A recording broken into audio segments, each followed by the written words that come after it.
Imran, number game के हवाले से बातचीत की जा रही थी और खदशात भी थे, सवालात भी उठ रहे थे। हुकूमत को 221 वोट पड़े, जो कि हुकूमती जो हम बात करें इत्तेहादी अरकान हैं उनके मुताबिक तो मुकम्मल है, लेकिन सेनेटर दिलावर खान ग्रुप है, उनके पास 6 सीट थी, उन्होंने हुकूमत को वोट दिया है। तो इस तरह 6 वोट हम ये कह सकते हैं हुकूमत और इत्तेहादियों में से कम हैं। ये 6 वोट कहाँ गए? हुकूमत के लिए सोचने की बात है, और अपोजिशन को भी 10 वोट कम पड़े हैं।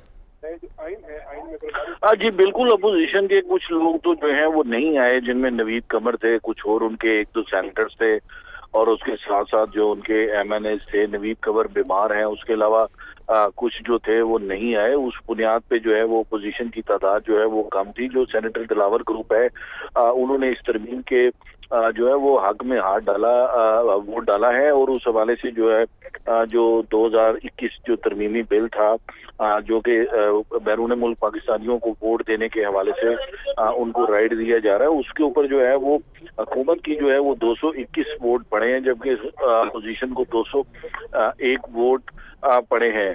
तो हुकूमत की अक्सरियत जो है वो ईवान में साबित हो चुकी है। इसमें जो इस वक्त जब वोटिंग की गई तो उस वोटिंग को पहले जुबानी वोटिंग की गई, उसको चैलेंज किया गया, फिर उसके बाद काउंट मेट की गई। वहां पे काउंट करने के बाद जब ये जो है नंबर सामने आए तो उसके बाद जो है दोबारा ये इसको चैलेंज किया गया और ये कहा गया कि अपोजिशन की जानिब से कि काउंटिंग जो है वो ठीक नहीं की गई, और उसके बाद जो है वो दोबारा काउंटिंग का सिलसिला जो है वो जारी दोबारा काउंटिंग का सिलसिला शुरू किया गया, और उस हवाले से काउंटिंग की जा रही थी कि दोनों साइड्स के ऊपर जो वो कितने हुए। ताज हैदर जो सेनेटर हैं पाकिस्तान पीपल्स पार्टी के, उन्होंने इसको चैलेंज किया और स्पीकर ने जो है वो तरमीम पर काउंटिंग की हिदायत की। इस दौरान जो है मुर्तजा जावेद अब्बासी और उसके साथ साथ जो है मुराद सईद, उनमें आपस में भी जो है वो तल्ख कलामी हुई। इमरान, इस हवाले से तो जानेंगे कि क्या रहा, किस तरीके से आमना सामना होता रहा, तल्ख कलामी होती रही। जो गैर हाजिर अरकान है वो बड़ा सवाल उठा रहे हैं। आपने बताया नवीद कमर आज गैर हाजिर है, अख्तर मेंगल साहब भी गैर हाजिर है। इसके अलावा कुछ ऐसे हैं प्रोमिनेंट नेम्स जो कि आज की इस कार्रवाई में शामिल नहीं है, अभी तक कुछ नाम सामने आ सके हैं?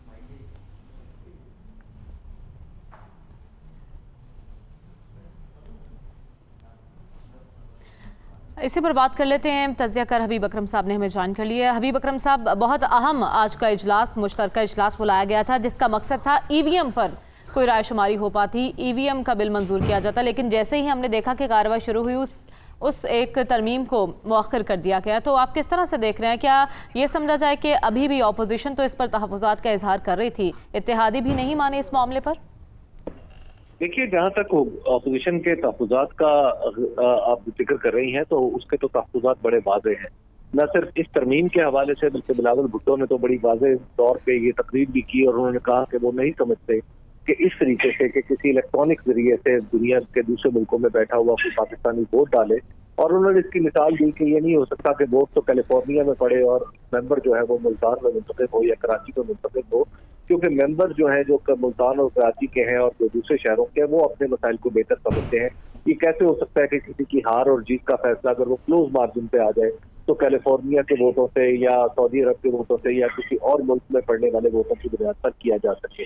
और फिर उसके साथ दुनिया भर की अगर हम ये इंटरनेशनल यानी जो इलेक्टोरल प्रैक्टिस देखें तो दुनिया के सारे मुल्क इस बात की को बहुत ज्यादा हौसला अफजाई नहीं करते कि बाहर की दुनिया यानी किसी भी इलेक्टोरल कॉलेज से बाहर बैठे हुए लोग जो है वो अपने वोट जो है वो कास्ट करें। तो पाकिस्तान में ये एक बिल्कुल नए तरीके का तजुर्बा है, जिसके लिए ना बुनियादी होमवर्क किया गया है, ना इससे पहले कोई इस किस्म का कोई तजुर्बाती तौर पर कोई कैंपेन चला के देखी गई है कि इसका नतीजा क्या होता है। तो लिहाजा ये एक बहुत ही सॉलिड किस्म का एतराज है इलेक्टोरल कवानीन के अंदर होने वाली तरमीम के ऊपर। बाकी जहां तक ईवीएम का ताल्लुक है तो ईवीएम अब तक हमें ये नजर आया है, और जिस तरह वोटिंग पैटर्न भी बता रहे हैं कि वोटिंग पैटर्न भी ये बता रहे हैं कि ईवीएम का जो मामला है उसके ऊपर अपोजिशन यकसू है कि ये इस मामले को किसी भी तरीके से पास नहीं होना चाहिए और ईवीएम को आगे चल के इलेक्टोरल प्रोसेस का हिस्सा नहीं होना चाहिए।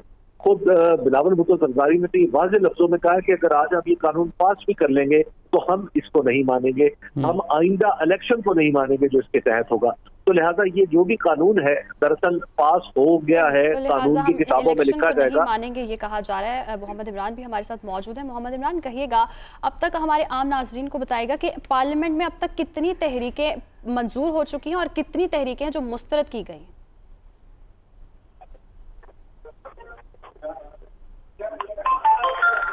ठीक है, इमरान आप हमारे साथ मौजूद हैं? हेलो जी जी जी इमरान, जो गैर हाजिर अराकीन हैं उन्हीं के हवाले से जो है वो सवालात उठ रहे हैं, उसी के हवाले से जानना चाह रहे हैं कि आपने कुछ नाम लिए, नवीद कमर और अख्तर मेंगल साहब जो हैं उन्होंने बता दिया था कि इस वजह से वो पेश नहीं हो सके। बहरहाल और कौन कौन से ऐसे नाम हैं अपोजिशन की जानिब से या हुकूमती जो बेंचेज हैं उनमें से जो गैर हाजिर है आज, जो प्रोमिनेंट नेम्स हैं वो सामने आ सके हैं? जी अभी तक जो है वो प्रोमिनेंट नेम जो है वो सामने नहीं आ सके। जो पीपल्स पार्टी या नून लीग के जिस तरह सेनेटर इसहाक डार हैं वो नहीं आ सके, वो मौजूद नहीं है, वो नहीं आ सके। इसी तरह एक कराची से पीपल्स पार्टी के एमएनए हैं वो नहीं आ सके। इस तरह की जो सूरत हाल है, जो गवर्नमेंट की साइड से और उनके अलाइज हैं उनका अभी फौरी तौर पे जो है वो उनके नाम सामने नहीं आए हैं कि कौन से गवर्नमेंट पार्टी के और उनके अलाइज के जो लोग हैं वो आज इस वक्त जॉइंट सिटिंग में मौजूद नहीं है। लेकिन जो जल्दी आओ जल्दी। जी इमरान, ठीक है, इमरान हमारे साथ आपसे भी मज़ीद जो है मालूमात हासिल कर देंगे। हबीब साहब, जो वोट काउंट है उसके हवाले से कहिएगा, उसके हवाले से सवालात उठ रहे हैं और हुकूमती 221 का जो नंबर था 221 वोट तो उन्हें पड़ गए, लेकिन काबिल फ़िक्र बात हुकूमती बेंचेस के लिए यह है कि 6 vote senator Dilawar Khan group के हैं, यानी कि 6 वोट हुकूमत के भी कम हुए हैं। देखिए, जहां तक हुकूमत का इत्तेहाद है तो इसके अंदर कई तरह की दरारें हमें पहले से नजर आ रही थी, लेकिन ये जो सेनेटर दिलावर खान ग्रुप है, अगर इसमें दूसरी तरफ वोट डाला हो तो फिर मैटर करता है, और अगर वो बिल्कुल वोटिंग से बाहर रहता है तो फिर तो इसका मतलब है कि उसने हुकूमत की सपोर्ट ही एक किस्म की है। और आगे चल के भी इस ग्रुप का जो तर्ज अमल है वो वाज़ेह होगा, क्योंकि खाली एक कानून नहीं है और आगे चल के हम देखेंगे कि जो दूसरे कवानीन है उनके अंदर इसका तर्ज अमल क्या रहता है। लेकिन अहम तरीन बात मैं आपको एक जो अर्ज करना चाहता हूँ वो है ईवीएम और आज के इलेक्शन के बारे में, आज के जो कानून के बारे में। इसी जो मैं अर्ज कर रहा था कि आप आज का कानून पास करके इसको गजट में शाया कर देंगे, कानून की किताबों में लिख देंगे कि जनाब कानून ऐसे ये बन गया है और आइंदा इस तरह होगा। लेकिन जब इलेक्टोरल प्रोसेस के बारे में कानून बना हो और अपोजिशन इतनी बड़ी तादाद में एतराज कर रही हो तो बाकी कवानीन तो कानून बन जाते हैं। इस तरह का कानून जो इलेक्टोरल प्रोसेस के हवाले से हो तो वो कानून रहता नहीं है ज्यादा देर तक। हम इस पे जहाँ इस कानूनी हैसियत अदालत में जाके मशकूक हो जाएगी, कॉन्स्टिट्यूशन से इसका ताल्लुक जो है वो स्टैब्लिश करना हुकूमत के लिए मुश्किल हो जाएगा। उसके साथ साथ अमली सतह पर फर्ज करें हम सब मान जाते हैं इस कानून को, तो अमली सतह पर इतनी मशीनें कहाँ से आएंगी, इतनी मशीनों के बारे में बैक वक्त आप इतनी बड़ी तादाद में जो पाकिस्तान में तकरीबन 10 करोड़ वोटर हैं उनको कैसे आगाह करेंगे कि उन्होंने ये मशीन कैसे इस्तेमाल करनी है। तो लिहाजा ये कानून तो पास हो गया है, एक जिसे कहते हैं ना ब्रूट पॉलिटिकल फोर्स के तहत कानून तो पास हुआ है। ठीक है हबीब साहब, यहीं से गुफ्तगू का आगाज करेंगे। यासिर मलिक ने हमें ज्वाइन कर लिया, उनसे ऐवान की कार्रवाई जान लेते हैं। लेकिन इस वक्त स्पीकर बात कर रहे हैं। यासिर, इस वक्त ऐवान में क्या कार्रवाई चल रही है और क्या माहौल है इस वक्त ऐवान का? और जो हुकूमती वज़रा हैं उनके दरमियान ऐवान के अंदर तल्ख कलामी का सिलसिला जारी है।